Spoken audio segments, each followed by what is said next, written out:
Bonjour à toutes et à tous, bienvenue sur votre chaîne Juste et Véritable. J'ai un peu plus de mémoire. J'aimerais parler aujourd'hui du confort.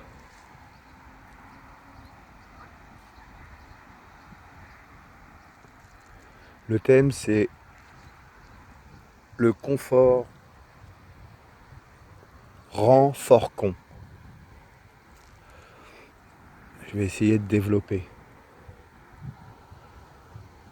En fait,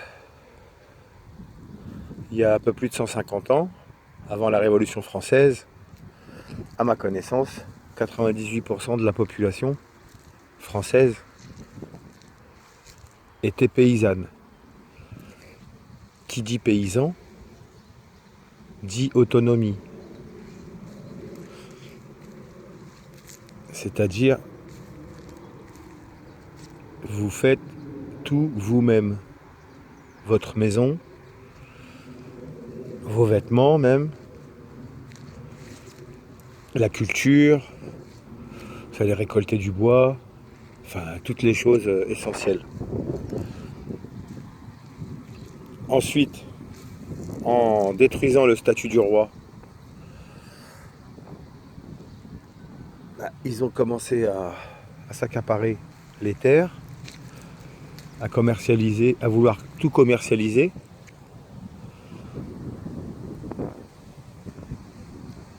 Et de fil en aiguille, de paysans, nous sommes passés à ouvriers miniers.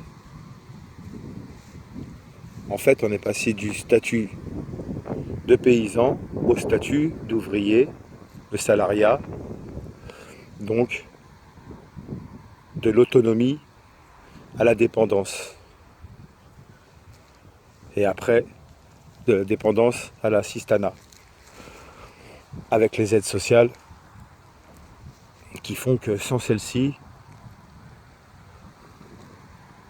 des dizaines, des centaines de milliers, voire des millions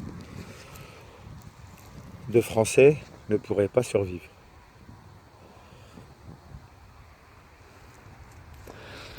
Comment vous domestiquez un animal sauvage?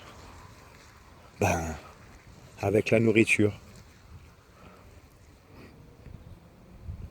Ensuite, vous mettez en place une belle niche confortable avec un petit matelas, une couverture bien agencée. Là commence la domestication. Ensuite, à heure fixe, vous lui apportez des repas, plus une gamelle d'eau fraîche. Au fur et à mesure, il n'a plus cette obligation d'aller chasser, d'aller à la rivière, de subvenir à ses besoins essentiels. Il a un intermédiaire extérieur qui, sournoisement, va lui imposer son autorité. Et il se soumettra de lui-même, de façon douce et progressive. Eh bien, pour l'être humain, c'est la même chose.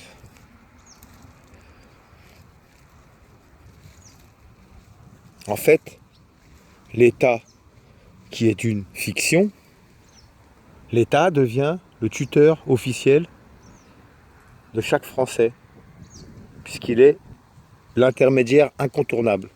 Donc il se pose en autorité de fait. Vous cotisez, il gère vos cotisations et les redistribue. C'est pas aussi simple. Pour faire une petite parenthèse fraude du nom, dédicace à Titus, Lohan, Léo, tous ceux qui savent. En fait, toutes les sociétés, ministères, gendarmerie, etc., tout ce qu'ils prélèvent, tout l'oseille qu'ils vous pompent, vu qu'ils ne sont pas inscrits au registre du commerce et des sociétés en France, tout cet argent va au registre du commerce international, si je ne m'abuse. En fait, c'est reversé à la Fed. Voilà, c'était pour la petite parenthèse. C'est pour ça qu'il se goinfre et il s'augmente de 30 à 40%, parce qu'en fait, ils prennent des crédits, vu que tout ce qui est censé financer le fonctionnement du pays est envoyé directement à la Fed. Donc pour financer les routes, les choses comme ça, c'est des crédits revolving depuis 73. Il ne faut pas que je m'égare. Donc la domestication de l'homme. Une fois que l'homme commence à devenir dépendant, l'État a un point de pression sur lui. Toujours dans cet esprit de c'est pour votre bien. Voilà. Et c'est pas une mauvaise chose que d'apprécier le confort, au contraire, mais c'est très très très pernicieux le confort. Parce qu'une fois qu'on y a goûté, les 20 degrés de température ambiante dans l'appartement, l'eau chaude dès que vous tournez le robinet, l'eau courante dès que vous tournez le robinet, l'électricité, la lumière, le chauffage, bref. Tout ce qui contribue à votre confort. Mais pour cela, il y a un prix à payer. Et ce prix, c'est au prix de notre soumission. Et là encore, c'est très sournois, très pernicieux, parce qu'on ne vous le dira jamais directement. Ce sera que de façon contournée, c'est que du vice, en fait. Et une fois qu'on est bien installé dans son confort, le confort, c'est aussi la facilité. Puisqu'on délègue beaucoup de choses à des intervenants extérieurs. On délègue la prise en charge de notre santé auprès des médecins et divers spécialistes vétérinaires pour les animaux, pharmaciens, hôpitaux, etc., etc. Ensuite, on délègue notre besoin alimentaire. Les hypermarchés, voilà, pour faire court. Toutes les grandes centrales d'achat qui imposent davantage d'intermédiaires, dont les conséquences sont que les paysans se retrouvent à avoir une part infime du prix des produits qu'ils vendent. Parce que du producteur jusqu'au consommateur, il y a là les intermédiaires. Et chaque intermédiaire, il prend son billet, quoi. Donc ça augmente d'autant le prix des légumes et ça réduit d'autant le prix de revient, le bénéfice qui rentre dans la poche du paysan. Voilà. Donc en fait, les paysans, d'hommes libres, autonomes, indépendants, c'est devenu des RMistes. Parce que les paysans, en moyenne, vous regardez leurs revenus, il y en a qui parviennent même pas à faire un RSA, quoi. Et ils sont encore une fois dépendants des aides, ne vivent que d'aides et de subventions européennes. Encore la création de l'assistanat, de la dépendance, et ils ne peuvent plus s'en sortir. Ils sont obligés de prendre des crédits, donc passer par une banque. Avant, il devait y avoir des coopératives qui devaient être en place. Chacun cotisait pour l'intérêt collectif, j'imagine. Maintenant, vous êtes obligé, donc vous dépendez encore d'une autorité extérieure et vous serez à sa merci.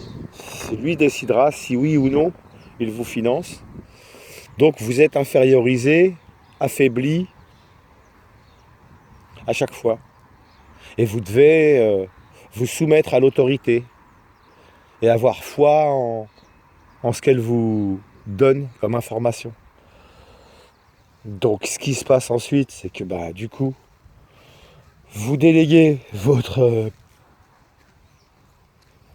capacité de réflexion à des autorités extérieures, les intellectuels, les hommes politiques, les journalistes, les pseudo-spécialistes.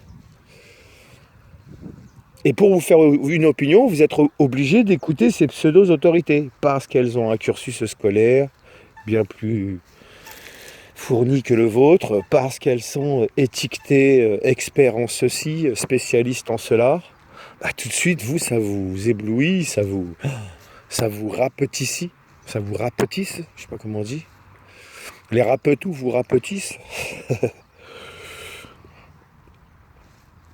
Et la finalité, bah, après, mon oncle disait à ma mère, dès que le crédit a commencé à se présenter et à se généraliser en France, il disait c'est la mort de la contestation sociale. Et c'est ça en fait, parce que quand on voit les grands-parents, moi je vois mes grands-parents, ils avaient besoin d'une voiture, bah, ils mettaient de côté tous les mois, mais ils n'allaient pas faire un crédit à la banque, et ils achetaient leur véhicule cash, et après ils en prenaient bien soin justement, parce que ils avaient su le prix, ils ont su quel prix il a fallu qu'ils payent avant même d'acheter le véhicule, c'est-à-dire le prix de la patience, de la persévérance, de la détermination, de la volonté, et ça s'échelonne dans le temps. Tandis que quand vous faites l'acquisition de biens et que c'est dans une immédiateté, c'est-à-dire il suffit que vous ayez un CDI, une carte bancaire, paiement 3 fois sans frais, ou tout est fait pour les facilités de paiement, comme on dit. Facilité de paiement.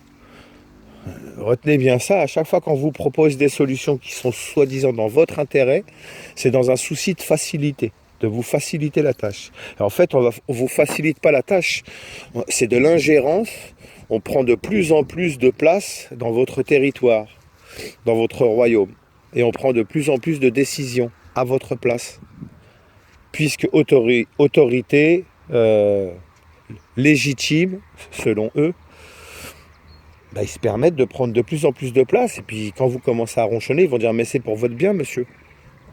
Mettez votre argent à la banque, c'est pour éviter que si jamais on vous cambriole, que vous perdiez tout votre argent. Voyez ? On vous garde votre argent, c'est pour votre bien. On vous garde vos cotisations, c'est pour votre bien. Vous vous retrouvez à cravacher 42 ans ou plus pour même pas toucher un salaire plein. Se rendre compte le prix du confort, c'est qu'on nous impose de plus en plus de choses. Et comme on tient à ce confort, on s'y est habitué. Dehors, il fait froid. Aller chercher à manger, je ne sais plus faire. Aller ravitailler en eau, je ne sais plus faire. Alors, je ne suis pas en train de dire qu'il faut tomber d'un extrême à l'autre, quoi. Voilà, il y a une tendance très nette actuelle, tout ce qui est woofing, éco-village, écolieu. Mais je pense qu'il faut toujours trouver le juste milieu, un équilibre. On a trop souvent le réflexe de passer d'un extrême à l'autre. Voilà, là, c'est les grenouilles qui s'expriment.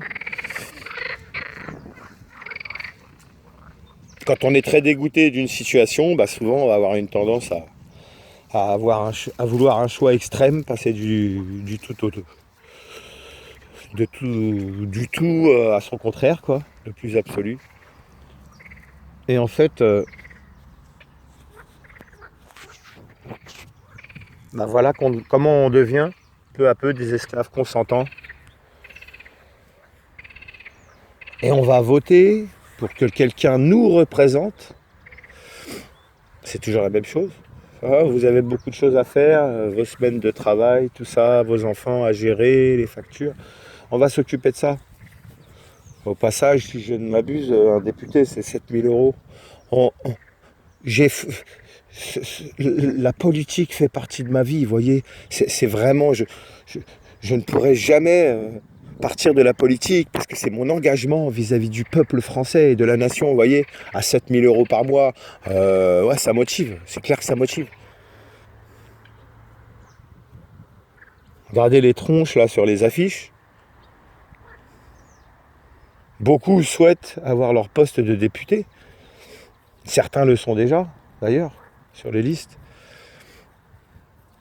Et en fait,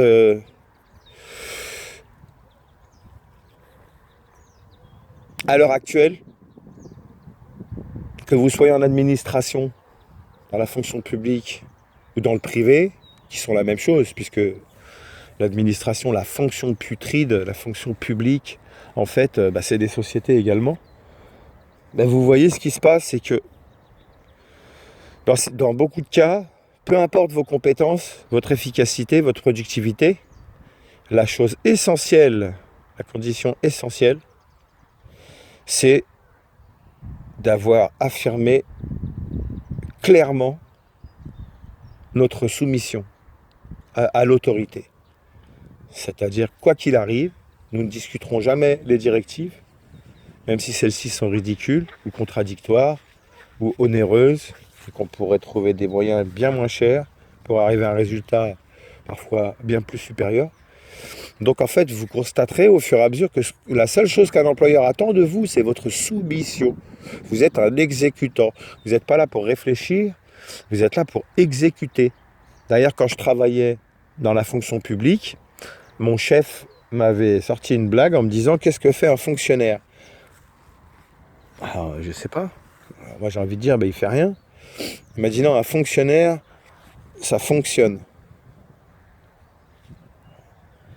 Alors, je me suis demandé ce qu'il voulait dire. En fait, ça fonctionne. Ni plus, ni moins. C'est tout, ça fonctionne. Voilà. Faut pas chercher plus loin. Donc, le confort rend fort con. L'habitude de prendre des douches chaudes. Si vous commencez à tenter de prendre des douches froides, qui est très très très bon pour la santé, le système immunitaire, c'est sortir d'une zone de confort. Et vous voyez la place prépondérante du psychologique. Parce que quand vous allez pour prendre une douche froide, vous êtes déjà en train de vous faire un scénario, ça va être froid, je ne vais pas supporter, donc vous conditionnez déjà votre corps. Alors qu'en fait, il faut pas penser à ça, et la respiration est très importante. Enfin, on va pas s'étendre là-dessus, mais pour dire, voilà, apprendre à sortir de certaines zones de confort. L'alimentation, voir ce qu'est l'alimentation. C'est un confort aussi, puisqu'on n'a plus besoin de chasser. Mais regardez ce qu'est devenu l'alimentation. Au lieu d'être une chose essentielle, très simple, c'est votre carburant pour votre véhicule. On en a fait toute une sacralisation. C'est devenu une religion, surtout en France, la gastronomie. Et en parallèle, c'est aussi devenu, j'ai envie de dire, l'antidépresseur numéro 1. L'anxiolytique numéro 1. Chacun son poison plaisir. Les chips, les gâteaux, les glaces, la bidoche, les sodas, voilà. Et tout ça, c'est des petites chaînes. Et je pense d'ailleurs que la première des chaînes, c'est l'alimentation. C'est comme ça ils ont modifié notre alimentation, sachant que ce que vous mettez dans vos intestins influe sur votre état psychique. Et bien, si vous changez l'alimentation de base, forcément, les informations que les intestins enverront au cerveau par l'intermédiaire du nerf vagal contribuera à votre déséquilibre psychique, j'ai envie de dire. Donc c'est pas de la psychiatrie, c'est simplement une déviance alimentaire, j'ai envie de dire. Donner de mauvaises informations à vos intestins. Enfin bref, voilà, tu vas loin là maintenant. Donc à la base j'ai 32 minutes 23, là je suis à 18h49.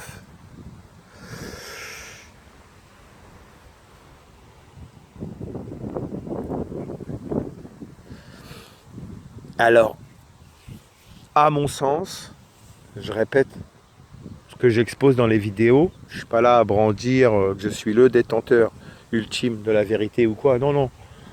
Moi je vous partage mes ressentis, mes analyses, mes constats, et après, accueillir l'information sans la mentaliser, et en voyant si ça vibre en vous, si ça vous dit oui, c'est ça. Moi, je suis pas c'est pas totalement ça. D'ailleurs, pour info, une idée m'est venue, c'est qu'en fait, toutes celles et ceux qui auraient envie, parce que je pense qu'on a besoin de libérer la parole, de s'exprimer sur juste et véritable, je me propose de laisser les codes d'accès. Comme ça, si quelqu'un, il y a quelque chose qui lui vient là, il a le réflexe d'enregistrer. Après, il peut le mettre sur la chaîne. Comme ça alimente. Je pense que ce serait beaucoup plus intéressant que chacun prenne pleine possession du média.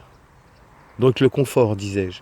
Je parlais de prendre des bains froids, des choses comme ça, ou par exemple quand il fait froid dehors, les gens ont tendance à se surcouvrir en omettant, en oubliant que le corps, il a une adaptation, une régulation thermique, c'est inné en lui. Donc si vous vous surcouvrez, oh c'est dimanche, merde. Eh bien, c'est en fait, vous empêchez votre corps de procéder à ces régulations thermiques, quoi. Donc c'est toujours bien de sortir un peu découvert, parce que vous remarquerez en faisant l'expérience que votre corps va moduler la température. Et en plus déjà, si vous vous promenez, bon bah vous verrez qu'une activité physique, ça va réchauffer votre corps.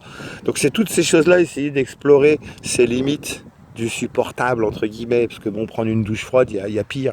Vous pouvez commencer la douche chaude, puis progressivement, progressivement vous baissez, jusqu'à ce qu'il n'y ait plus que de l'eau froide.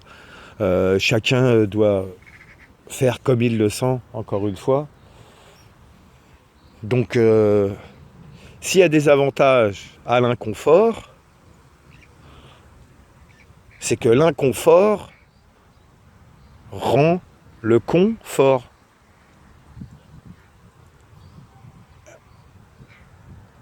Et donc, un peu d'inconfort nous renforce, en fait.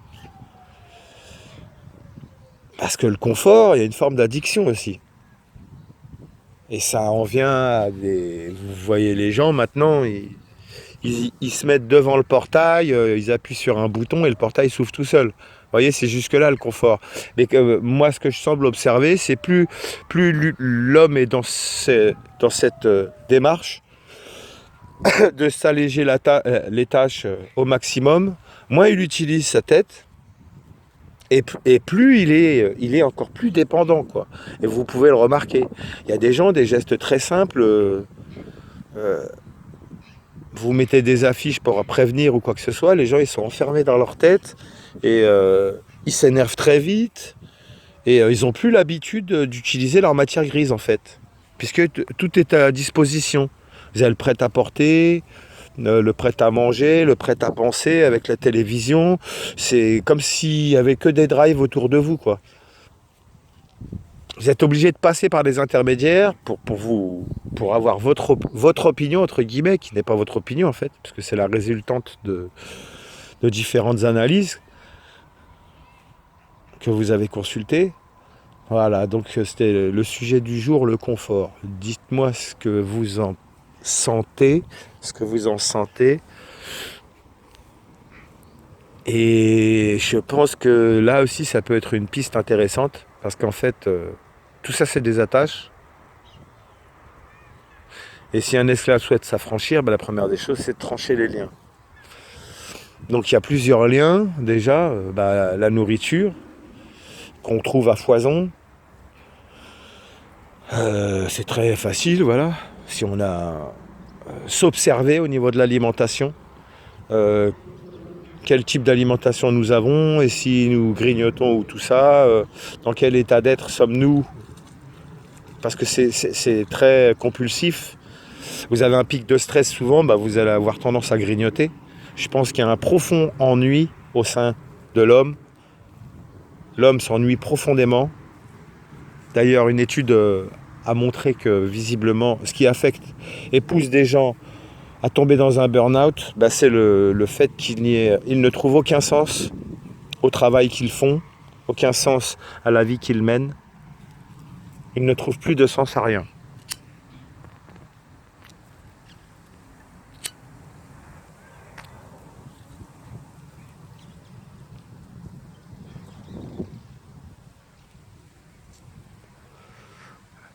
Un petit moment de silence.